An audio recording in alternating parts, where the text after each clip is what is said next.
everybody, it's Chris Eads, known online as Wootini, here with another Gay Gamer video podcast. This week, I went to the movies. I actually wanted to see Late Night with the Devil, because I had seen the trailer for that a little while back, and I totally thought that that was like a Shudder movie that was just going to be streaming on Shudder and whatever.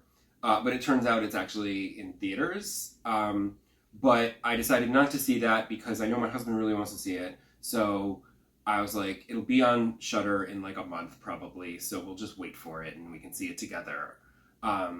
Because also I feel like I'd rather watch it on TV. I know I'm always talking about going to the movies and seeing the movies on the big screen, uninterrupted in a dark theater, but it's the best way to see a movie.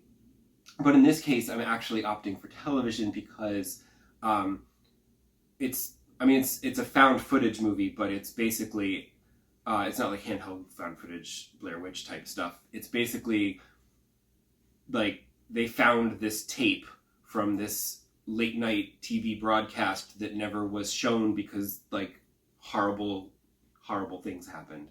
And they found this tape and now you can see it. And I feel like it would just add to the reality of watching this late night broadcast if you watch it on TV instead of on a big movie screen. You really should be watching it on because it's the 70s, you should be watching it on an old tube TV, but who has those anymore?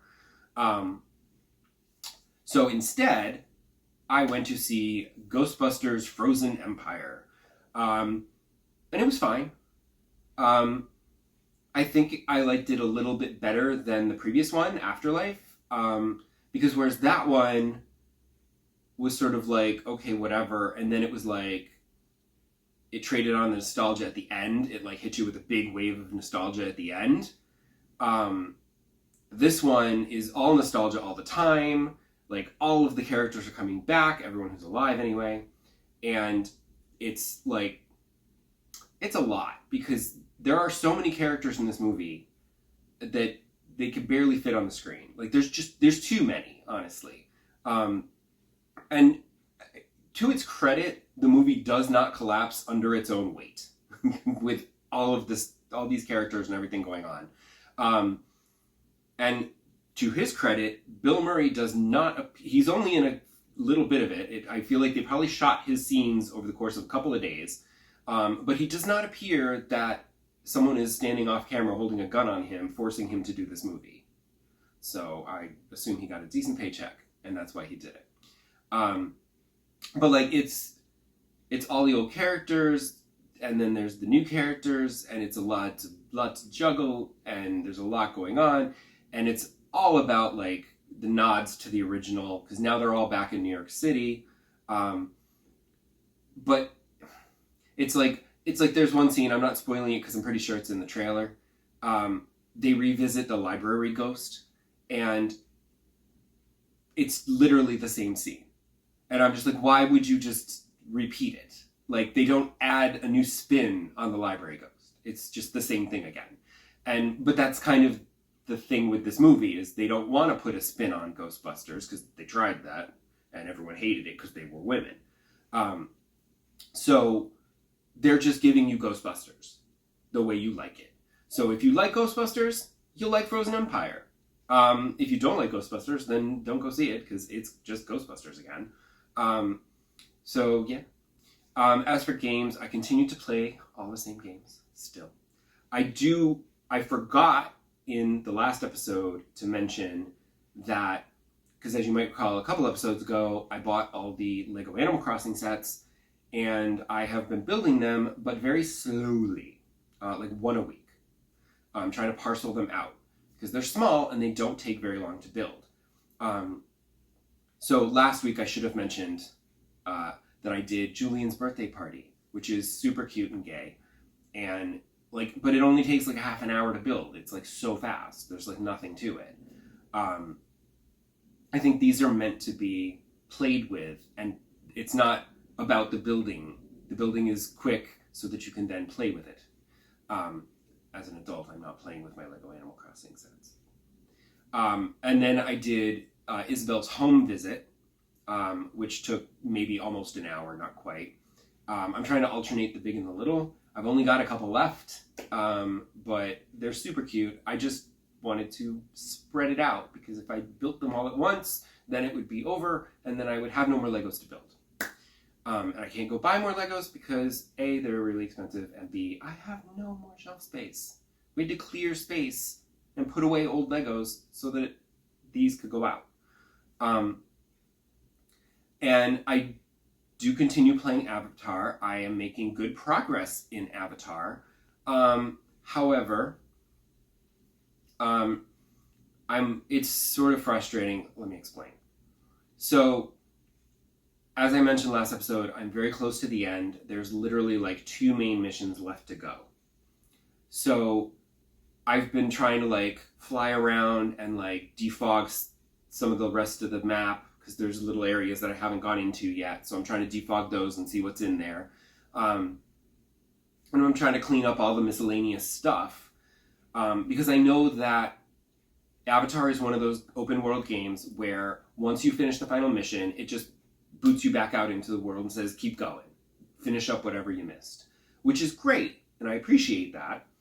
But once I finish the main story, I'm going to feel like I want to move on to the next game and not spend a lot of time wrapping up extra stuff. So I would like to do as much wrapping up as I can before I get to the end of the game. And then at the end of the game, it's like, okay, we'll just do this and that, and then we're done.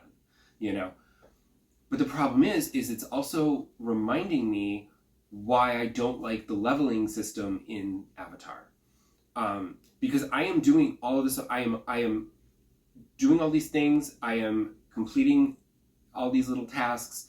I am destroying all these RDA facilities and bringing them back, reclaiming it for Pandora, and you don't get experience points for that. I'm killing all these guys, and I'm destroying all these facilities, and I'm not getting experience points, because that's the thing, is like normally in these games, you do all the miscellaneous stuff, and that'll level you up a little bit more, so that when you go into the final mission, you got a nice advantage, you got a little leg up maybe. Here, you don't, because all you get is some equipment. And that equipment, I even did a huge facility that I did manage to actually mostly stealth my way through, so I got all the rewards at the end. And I was super excited. I thought, oh, I'll get something really good. And I did not. Everything I'm getting is lower than what I have, because these are all the side things, and I've already done the main missions, which is where you get the good loot. These side things aren't giving me any good loot. So I'm doing all of this for nothing, because I'm not getting any experience out of it. And I've got, like, everything I need. And it's so frustrating, because the only way to level up, I mean, you get some skill points here and there, from the Tarsiu saplings out in the wild. You can get skill points for each one of those that you find, and that'll help level you up a little bit. But it's so frustrating because, like, the best way to level up is to get better equipment. But at this point, the only way I can get better equipment is by crafting it. And that means I've got to go and find, you know, some exquisite shell from somewhere specific. And it's like, no. Like, that's annoying. Like, I would rather just defeat enemies and destroy the RDA facilities and get experience points for that than having to, like, spend, like, an hour searching for some shell or reed that's going to let me craft a better piece of armor that's going to give me a little bit of a level boost. You know? It's just, that's not as much fun as fighting the enemies, you know? So, that's kind of irritating. But I am going to eventually run out of miscellaneous things to do, and I am going to have to, you know, actually do those last couple missions. I mean, they're going to be long. There's going to be multiple sections to each mission, but still, I will have to finish this game. And then I can move on to Super Mario RPG, which I started but had to stop because I couldn't play 4 games at the same time. So I do need to finish that. I know that most people right now, they're all out there playing Dragon Dogma 2. Except I will not be one of those people. Not just because I have Super Mario RPG to play, but because I don't want to play Dragon's Dogma 2. Because I played Dragon's Dogma 1 back on my Xbox 360 back in the day, And I remember very little about it, except how freaking frustrating and difficult it was. Because I remember all I remember is I was trying to get to a location for like whatever the next quest would be, I guess, or something. I was trying to get somewhere, and it got dark, and traveling is, you're set upon by monsters constantly anyway, but if you cannot travel at dark, it is next to impossible. You will be murdered. And I was like, oh shit, the sun's going down. We have to find some place to hide or we're going to get killed. And then I got to go reload that old save. And I was like, there's a castle. Except it turned out, I went inside, built a fire, but it turned out it was like the ruins of a castle, which does not count as shelter. So the monsters found us anyway, and we were not protected. And I was just like, fuck this noise. Like, this is just annoying.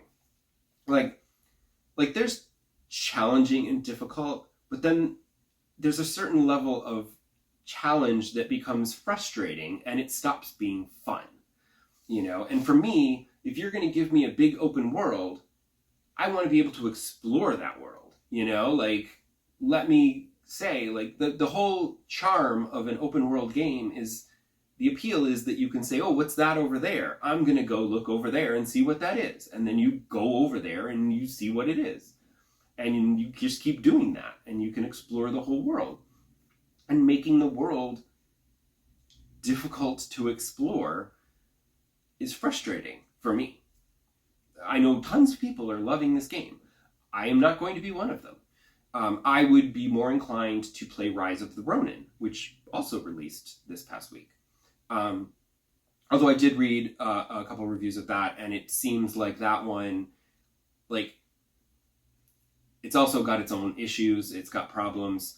Because I read a review of Dragon's Dogma 2 where they mentioned the whole traveling at night thing, and I said, oh, they kept that in. Okay, fuck that. No, I'm not playing this. I'll play Rise of the Ronin then. But then I read the reviews of Rise of the Ronin, and I'm like, this seems like it's not, like, amazing either, so I don't know. Like, I was hoping for another Ghost of Tsushima kind of thing. But it sounds like it's not, like, amazing, but it's good. So it's totally something that I would play, like, later on, like, when I, like, needed something to play and I'm looking through the PlayStation Store and I see it on sale for $12, I'd be like, I'll get that. Or if it's, even better, if it's free with PlayStation Plus as one of the monthly games, then I'd be like, woohoo, I'll get that and start playing that. Because every so often they get a game for free that I'm like, I never played that. I want to play that. Thank you very much. Because that's the good thing about not having, like, you can't play everything. I mean, I guess you could if you just literally just play games constantly. But, you have to eat and sleep and work and have a job and everything.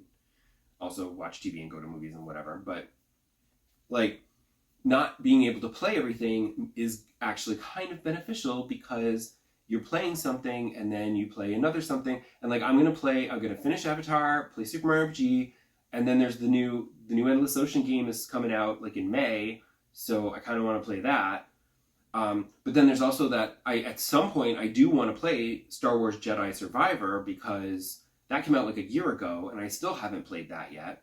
Like, I was waiting for it to go on sale, but then, like, every time it's on sale, I'm already in the middle of something and I don't want to, like, buy it when I'm not going to play it for like 6 months because it might go cheaper. Or, again, better yet, free with PlayStation Plus. Because I remember the last one I bought super cheap.